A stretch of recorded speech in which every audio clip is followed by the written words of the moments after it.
August month ಅಲ್ಲಿ ಕೆಲವು exciting smart phone launch ಆಗ್ತಾ ಇದಾವೆ. ನೀವೇನಾದ್ರೂ ಒಂದು solid budget phone, balance mid range phone ಅಥವಾ ಪ್ರೀಮಿಯಂ ಫ್ಲಾಗ್ಶಿಪ್ ಫೋನ್ ನ ಹುಡುಕ್ತಾ ಇದ್ರೆ ಈ ವಿಡಿಯೋ ನಿಮಗಾಗಿ. ಆಗಸ್ಟ್ ಅಲ್ಲಿ top 6 crazy smart phone launch ಆಗ್ತಾ ಇದಾವೆ. ನೀವು ಮೊದಲು ಇದನ್ನ ನೋಡ್ಲೇಬೇಕು. ಮತ್ತು ಎರಡನೇದು ಮತ್ತು 5ನೇ ಫೋನ್ ಸೀರಿಯಸ್ ಇಂಪ್ರೆಸಿವ್ ಆಗಿದೆ, ಸ್ಕಿಪ್ ಮಾಡದೆ ನೋಡಿ. ಹಾಯ್, ನಾನು ನಿಮ್ಮ Ravikumar from tech pro Kannada. ಈ ವಿಡಿಯೋ ಸ್ಟಾರ್ಟ್ ಮಾಡೋಕ್ಕಿಂತ ಮುಂಚೆ ನಮ್ಮ ಚಾನಲ್ ನ ಸಬ್ಸ್ಕ್ರೈಬ್ ಮಾಡಿಲ್ಲ ಅಂದ್ರೆ ಸಬ್ಸ್ಕ್ರೈಬ್ ಮಾಡಿ, ಬೆಲ್ ನೋಟಿಫಿಕೇಶನ್ ಆನ್ ಮಾಡಿ. ಬನ್ನಿ ವಿಡಿಯೋ ಸ್ಟಾರ್ಟ್ ಮಾಡೋಣ. ಮೊದಲಿಗೆ ಫ್ಲಾಗ್ಶಿಪ್ ಇಂದ ಸ್ಟಾರ್ಟ್ ಮಾಡೋಣ. ಗೂಗಲ್ ಪಿಕ್ಸೆಲ್ 10 ಸೀರೀಸ್ ಇದು ಆಗಸ್ಟ್ 20ನೇ ತಾರೀಕು ಲಾಂಚ್ ಆಗ್ತಾ ಇದೆ. ಇದರಲ್ಲಿ ಪಿಕ್ಸೆಲ್ 10, ಪಿಕ್ಸೆಲ್ 10 ಪ್ರೋ ಮತ್ತು 10 ಪ್ರೋ ಎಕ್ಸೆಲ್ ಲಾಂಚ್ ಆಗ್ತಾ ಇದೆ. ಮೊದಲಿಗೆ ಬೇಸ್ ಪಿಕ್ಸೆಲ್ 10 ಇಂದ ಸ್ಟಾರ್ಟ್ ಮಾಡೋಣ. ಈ ಬಾರಿ ಇದಕ್ಕೆ ಹೊಸ 10.8 MP 5x ಟೆಲಿಫೋಟೋ ಸೆನ್ಸರ್ ಇದೆ, 48 MP ಮೇನ್ ಕ್ಯಾಮ್ರಾ ಇದೆ ಮತ್ತು 12 MP ಅಲ್ಟ್ರಾ ವೈಡ್ ಕ್ಯಾಮ್ರಾ ಇದೆ. ಇದರಲ್ಲಿ 4970 mAh ಬ್ಯಾಟರಿ ಜೊತೆಗೆ ಡೀಸೆಂಟ್ ಚಾರ್ಜಿಂಗ್ ಸ್ಪೀಡ್ ಕೂಡ ಸಿಗ್ತಾ ಇದೆ. ಇದರಲ್ಲಿ 6.3 ಇಂಚಸ್ FHD+ OLED ಡಿಸ್ಪ್ಲೇ ಮತ್ತು ಆಂಡ್ರಾಯ್ಡ್ 16 ಜೊತೆಗೆ 7 ವರ್ಷ OS ಅಪ್ಡೇಟ್ ಇದರಲ್ಲಿ ಸಿಗ್ತಾ ಇದೆ. ಪಿಕ್ಸೆಲ್ 10 ಸೀರೀಸ್ ನ ಬಿಗ್ಗೆಸ್ಟ್ ಚೇಂಜಸ್ ಏನಂದ್ರೆ ಹೊಸ ಟೆನ್ಸರ್ G5 ಚಿಪ್ ಇದೆ. ಈಗ TSMC ನ 3nm ಫ್ಯಾಬ್ರಿಕೇಶನ್ ಮಾಡಲಾಗಿದೆ. ಸ್ಯಾಮ್ಸಂಗ್ ನಿಂದ TSMC ಗೆ ಚೇಂಜ್ ಮಾಡಿದ್ದಾರೆ. ಈಗ ನೀವು ಇವುಗಳ ಇಂಪ್ರೂವ್ಮೆಂಟ್ ಪರ್ಫಾರ್ಮೆನ್ಸ್ ಮತ್ತು ಟರ್ಮಿನಲ್ ನ ಎಕ್ಸೆಪ್ಟ್ ಮಾಡಬಹುದು. ಈಗ ಪಿಕ್ಸೆಲ್ 10 ಪ್ರೋ ಮತ್ತು 10 ಪ್ರೋ ಎಕ್ಸೆಲ್ ಬಗ್ಗೆ ಮಾತಾಡೋದಾದ್ರೆ ಇವುಗಳಲ್ಲಿ 50 MP main camera, 48 MP 5x periscope camera ಮತ್ತು 48 MP ಅಲ್ಟ್ರಾ ವೈಡ್ ಕ್ಯಾಮ್ರಾ ಇರಲಿದೆ. ಇವುಗಳಲ್ಲಿ ಕೂಡ ಟೆನ್ಸರ್ G5 ಚಿಪ್ ಇರುತ್ತೆ.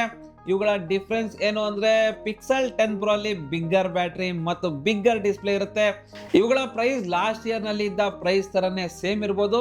ಗೂಗಲ್ ತನ್ನ ಪಿಕ್ಸೆಲ್ ನನ್ನು ಪ್ರೀಮಿಯಂ ಪ್ರೈಸ್ ನಲ್ಲಿ ಲಾಂಚ್ ಮಾಡಿ ಆಮೇಲೆ ಪ್ರೈಸ್ ಕಡಿಮೆ ಮಾಡೋ ಹ್ಯಾಬಿಟ್ ಆಗಿದೆ. ಆದ್ರೆ ಇದು ಈ ಸತಿ ಅದು ವರ್ಕ್ ಆಗಲ್ಲ. ಯಾಕಂದ್ರೆ ಪ್ರೈಸ್ ಕಡಿಮೆ ಆಗೋಷ್ಟಲ್ಲಿ ಜನರು ಐಫೋನ್ ಅಥವಾ ಸ್ಯಾಮ್ಸಂಗ್ ಫ್ಲಾಗ್ಶಿಪ್ ನ ತಗೊಳ್ತಾರೆ.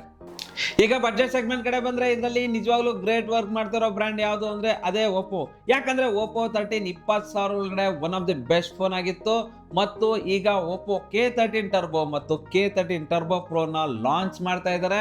ಇವುಗಳ ಬಿಗ್ಗೆಸ್ಟ್ ಹೈಲೈಟ್ ಏನು ಅಂದ್ರೆ ಇದರಲ್ಲಿ ಫಿಸಿಕಲ್ ಬಿಲ್ಟ್ ಇನ್ ಫ್ಯಾನ್ ಜೊತೆಗೆ RGB ರಿಂಗ್ ಮತ್ತು ಏರ್ ವೆಂಟ್ ಇರಲಿದೆ ಅಂತ ರೂಮರ್ ಇದೆ. ಇದು ರೆಡ್ ಮ್ಯಾಜಿಕ್ ನ 10 ಪ್ರೋ ತರನೇ ಸೇಮ್ ಡಿಸೈನ್ ಹೊಂದಿದೆ. ಈಗ ಇದು ಮಿಡ್ ರೇಂಜ್ ನಲ್ಲಿ ಇದೊಂದು ಕ್ರೇಜಿ ಫೋನ್ ಆಗಿದೆ. ಮತ್ತು K13 ಟರ್ಬೋ ಇದರಲ್ಲಿ ಡೈಮೆನ್ಸಿಟಿ 8450 ಪ್ರೊಸೆಸರ್ ಇದೆ. ಆದ್ರೆ K13 ಟರ್ಬೋ ಪ್ರೋ ನಲ್ಲಿ snap dragon 8s Gen 4 processor ಇದೆ. ಎರಡರಲ್ಲೂ 7000 mAh ಲಾರ್ಜರ್ ಬ್ಯಾಟರಿ ಜೊತೆಗೆ ಡೀಸೆಂಟ್ ಕ್ಯಾಮ್ರಾ ಇದೆ. ಮತ್ತು ಬೇಸ್ ವೇರಿಯಂಟ್ 12GB 256 ಇರಲಿದೆ. ಇವುಗಳ ಎಸ್ಟಿಮೇಟೆಡ್ ಪ್ರೈಸ್ 25,000 ರಿಂದ 30,000 ಮಧ್ಯದಲ್ಲಿ ಇರುತ್ತೆ. ಮತ್ತು ಇದು ಆಗಸ್ಟ್ 2nd ವೀಕ್ ನಲ್ಲಿ ಲಾಂಚ್ ಆಗುತ್ತೆ. ಇದು IQ ಮತ್ತು ಪೋಕೋಗೆ ಸೀರಿಯಸ್ ಕಾಂಪಿಟೇಷನ್ ಆಗಲಿದೆ. ನೆಕ್ಸ್ಟ್ ಮೋಟರೋಲಾ ಕಡೆ ಬಂದ್ರೆ ಮೋಟರೋಲಾ ಮತ್ತೊಂದು ಬಡ್ಜೆಟ್ ಫೋನ್ ನ ಲಾಂಚ್ ಮಾಡ್ತಾ ಇದೆ. Motorola G86 power. ಇದು ಕೂಡ ಬೇರೆ ಮೋಟರೋಲಾ ಫೋನ್ಸ್ ತರನೇ ಸೇಮ್ ಫ್ಲಾಟ್ ಡಿಸ್ಪ್ಲೇ ಇರುತ್ತೆ. ಮತ್ತು ಇದರಲ್ಲಿ 6.67 inches 1.5K 120 Hz POLED display ಜೊತೆಗೆ ಗೊರಿಲ್ಲಾ ಗ್ಲಾಸ್ 7i ಪ್ರೊಡಕ್ಷನ್ ಸಿಗ್ತಾ ಇದೆ. ಡ್ಯುಯಲ್ ಕ್ಯಾಮ್ರಾ ಸೆಟಪ್ ಇರುತ್ತೆ. 50 MP main camera, 8 MP ultra wide camera ಮತ್ತು 32 MP ಸೆಲ್ಫಿ ಕ್ಯಾಮ್ರಾ ಇರುತ್ತೆ.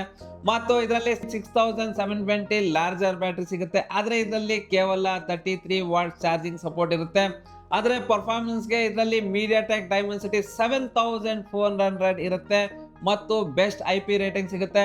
ಇದರ ಎಸ್ಟಿಮೇಟೆಡ್ ಪ್ರೈಸ್ ಸುಮಾರು 20,000 ಆಗಿದ್ದು ಇದು ಆಗಸ್ಟ್ 1st ವೀಕ್ ನಲ್ಲಿ ಲಾಂಚ್ ಆಗ್ತಾ ಇದೆ. ನೆಕ್ಸ್ಟ್ ವಿವೋ ಕಡೆ ಬಂದ್ರೆ X200 ನ ಲಾಂಚ್ ಮಾಡಿದ್ಮೇಲೆ ವಿವೋ ತಮ್ಮ V ಸೀರೀಸ್ ನೊಂದಿಗೆ ಬರ್ತಾ ಇದೆ.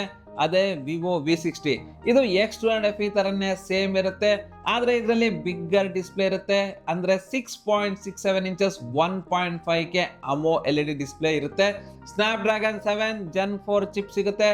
ಟ್ರಿಪಲ್ ಕ್ಯಾಮ್ರಾ ಸೆಟಪ್ ನೊಂದಿಗೆ 50 MP main camera, 8 MP ultra wide camera, 50 MP 3x periscope camera ಮತ್ತು 50 MP ಸೆಲ್ಫಿ ಕ್ಯಾಮ್ರಾ ಇರುತ್ತೆ.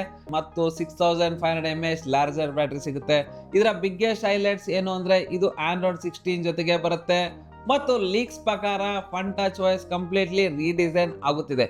ಈಗ ಶಿಯೋಮಿ ಕಡೆ ಬಂದ್ರೆ ಶಿಯೋಮಿ 15CV ಲಾಂಚ್ ಆಗ್ತಾ ಇದೆ. ಇದರಲ್ಲಿ snap dragon 8s Gen 4 chip ಇರುತ್ತೆ ಮತ್ತು ಅಪ್ ಟು 16GB ರ್ಯಾಮ್ ಮತ್ತು 512GB ಸ್ಟೋರೇಜ್ ಇದೆ. 50 MP main camera, 50 MP 2.5x telephoto camera, 12 MP ultra wide camera ಮತ್ತು 50 MP ಫ್ರಂಟ್ ಸೆನ್ಸಾರ್ ಇದೆ. ಇದು ಲೈಕ್ಯಾ ಕೋ ಇಂಜಿನಿಯರ್ಡ್ ಆಗಲಿದೆ. ಇದರಲ್ಲಿ 6000 mAh ಬ್ಯಾಟರಿ ಸಿಗುತ್ತೆ ಮತ್ತು 6.55 inches 1.5K LTPS AMOLED display ಸಿಗ್ತಾ ಇದೆ. ಇದು ಆಗಸ್ಟ್ ತಿಂಗಳ ಎಂಡ್ ಅಲ್ಲಿ ಲಾಂಚ್ ಆಗ್ತಾ ಇದೆ ಮತ್ತು ಇದರ ಬೆಸ್ಟ್ ಪಾರ್ಟ್ ಏನಂದ್ರೆ ಇದು 45,000 ಒಳಗಡೆ ಸಿಗಬಹುದು. ಫ್ಲಾಗ್ಶಿಪ್ ಲೆವೆಲ್ ಸ್ಪೆಸಿಫಿಕೇಶನ್ ಅಂದ್ರೆ ಮಿಡ್ ರೇಂಜ್ ಪ್ರೈಸ್ ಅಲ್ಲಿ ಇರುತ್ತೆ. Finally Samsung Galaxy S25 FE August ತಿಂಗಳಲ್ಲಿ ಅಥವಾ ಸೆಪ್ಟೆಂಬರ್ ಬಿಗಿನಿಂಗ್ ಅಲ್ಲಿ ಲಾಂಚ್ ಆಗೋ ಸಾಧ್ಯತೆ ಇದೆ. ಈ ಬಾರಿ ಇದು ತುಂಬಾ ಇಂಪ್ರೂವ್ಮೆಂಟ್ಸ್ ನೋಡೋದಕ್ಕೆ ಸಿಗುತ್ತೆ. ಅಂದ್ರೆ ಇದರಲ್ಲಿ 6.7 inches FHD plus LTPS AMOLED display ಇರುತ್ತೆ. Exynos 2400 ಚಿಪ್ ಸಿಗುತ್ತೆ. ಇದು ಸ್ಲಿಮ್ಮರ್ ಮತ್ತು ಲೈಟರ್ ಡಿಸೈನ್ ಹೊಂದಿರುತ್ತೆ. ಇದರ ಜೊತೆಗೆ ಆರ್ಮರ್ ಅಲ್ಯೂಮಿನಿಯಂ ಫ್ರೇಮ್ ಸಿಗುತ್ತೆ. 4900 mAh ಬ್ಯಾಟರಿ ಜೊತೆಗೆ 45 ವಾಟ್ಸ್ ಫಾಸ್ಟ್ ಚಾರ್ಜಿಂಗ್ ಸಪೋರ್ಟ್ ಕೂಡ ಸಿಗುತ್ತೆ ಮತ್ತು 12 MP ಸೆಲ್ಫಿ ಕ್ಯಾಮೆರಾ ಸಿಗುತ್ತೆ. ಇದರಲ್ಲಿ One UI 8 ಮತ್ತು Android 16 ಸಿಗ್ತಿದೆ. ಜೊತೆಗೆ 7 years OS ಅಪ್ಡೇಟ್ ಇದರಲ್ಲಿದೆ. ಇದು ಸುಮಾರು 60,000 ರೂಪಾಯಲ್ಲಿ ಲಾಂಚ್ ಆಗ್ತಾ ಇದೆ. ಸೊ ಇವು ನೆಕ್ಸ್ಟ್ ಮಂತ್ ನ ಟಾಪ್ 6 ಅಪ್ಕಮಿಂಗ್ ಸ್ಮಾರ್ಟ್ ಫೋನ್. ಇವುಗಳಲ್ಲಿ ನೀವು ಯಾವುದಕ್ಕೆ ಮೋಸ್ಟ್ ಎಕ್ಸೈಟೆಡ್ ಆಗಿದ್ದೀರಾ ಕಮೆಂಟ್ ಮಾಡಿ. ಪರ್ಸನಲಿ ನಾನು Pixel 10 ಮತ್ತು Xiaomi Civic ನ ವೇಟ್ ಮಾಡ್ತಾ ಇದ್ದೀನಿ. ಈ ವಿಡಿಯೋ ನಿಮ್ಗೆ ಇಷ್ಟ ಆದ್ರೆ ಲೈಕ್ ಮಾಡಿ, ನಮ್ಮ ಚಾನೆಲ್ ನ ಸಬ್ಸ್ಕ್ರೈಬ್ ಮಾಡಿಲ್ಲ ಅಂದ್ರೆ ಸಬ್ಸ್ಕ್ರೈಬ್ ಮಾಡಿ, ನಿಮ್ಮ ಫ್ರೆಂಡ್ಸ್ಗೆ ಶೇರ್ ಮಾಡಿ. Ravikumar signing off. Thank you, ಧನ್ಯವಾದಗಳು.